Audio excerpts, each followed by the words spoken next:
Marshall Major Taylor was the first international African-American superstar. He did more than cross the color barrier. He was the absolute best in his sport. He was a pioneer before the pioneers.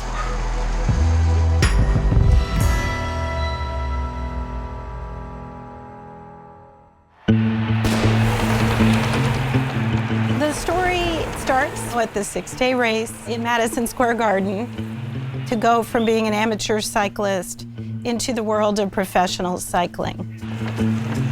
The 6-day race at Madison Square Garden is the most prominent race in the world. It was an endurance event. How far could they cycle in 6 days? You could rest, but if you did rest, others were cycling. You are speeding around the track at 40 miles an hour, which in those days was faster than an automobile. Keep riding, whatever it takes. It's absolutely about how much willpower you have to give to that.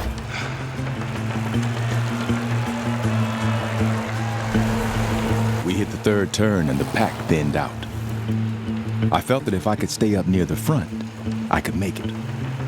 I was the only sprinter in the field, the only black man. And for 18 straight hours, I managed to stick to my wheel.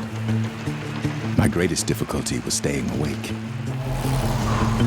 24 hours before the main event, the name Marshall Major Taylor is on the lips of many people. The idea of a black man in a white sport, there was a certain amount of dramatic possibility in that. Who is this person and what's going to happen to him in the next 6 days? This was my first attempt at such a distance. The other riders didn't think I'd last. They were matured, developed, used every trick, all their physical force against me. He's not about lasting for 6 days. He goes out too fast. He clocks 300 miles in the first 24 hours, which puts him right up with the leaders. He was about 10 years younger than the average contestant, but it was very important to him to be counted. Marshall Taylor broke down barriers. He changed perceptions. He did something else unprecedented. We're talking about 30 short years after the abolishment of slavery, being in some of these races where there's no one that looked like him, no one that was from his environment, or no one that understood what it was like to be him. Like, where was your mindset when you made that decision to say, I'm gonna do this? The bike didn't have brakes. If I stopped, I crashed. I had to keep going. I was tired, hungry, my legs were weak, and my mind wandered.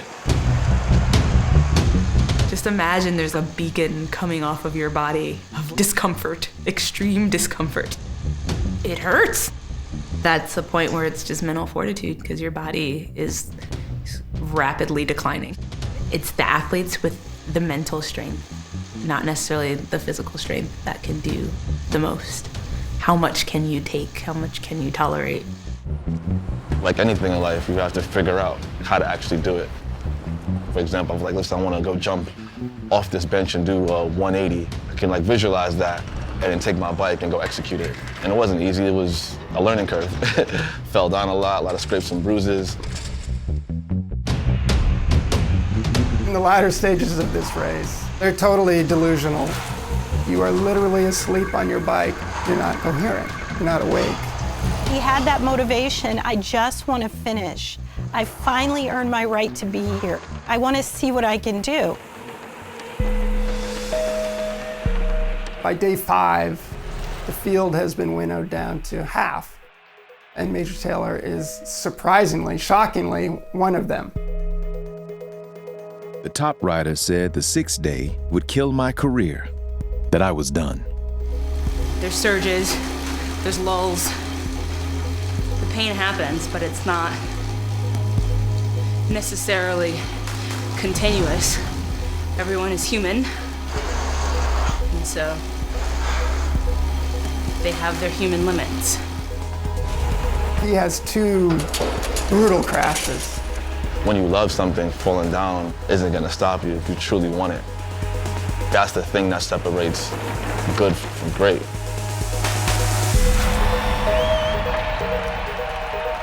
Marshall Major Taylor completed over 17,000 laps, which is roughly the distance between New York and Houston.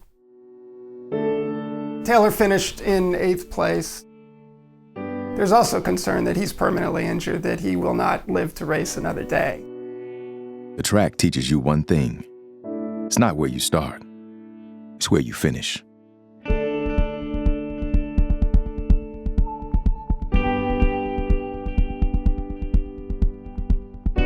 He achieved exactly what he set his mind to achieve. People accepted him finally for what he could do. Someone of his stature is at least known in the African American cycling community. There are Major Taylor clubs all around the country. I'm very inspired by what I see. My goal is to become the first ever African American female professional road cyclist. So that barrier's crushed, that's not a thing anymore. And the next person can swoop in and do something even more awesome. I want to smash through glass ceilings similar to Mr. Marshall Taylor. And that's the thing that inspires me. It's like, okay, cool, how can I take this bike riding thing of mine so much further? Everybody from the cyclists who are racing under his name to the amateur teams that are out there, I mean, we're all sort of taking a little shovel of dirt off that story that had been buried for so long and bringing it to light. In a word, I was a pioneer, and therefore had to blaze my own trail.